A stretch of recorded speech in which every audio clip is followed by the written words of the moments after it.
আর একবার দেখিয়ে দিই কেমন হয়েছে। দেখুন কত সুন্দর হয়েছে, একদম পুরোপুরি রেডি হয়ে গেছে। মাছটা একেবারে ভাজা হয়ে গেছে দেখুন।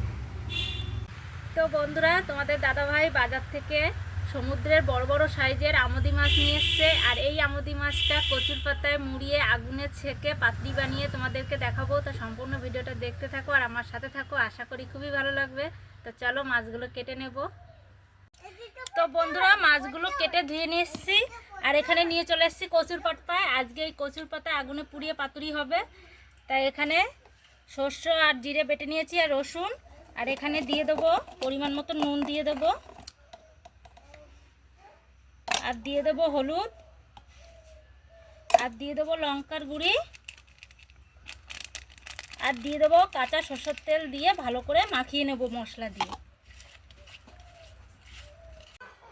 তো বন্ধুরা, মশলা আর কাঁচা তেল দিয়ে ভালো করে মাখিয়ে কচুর পাতার উপরে দিয়ে দিয়েছি। এখন উনুনে লোহার জাল কাটা দিয়ে দিয়েছি, উপরে কচুর পাতাটা দিয়ে ভালো করে পাতুরিটা ভেজে নেব।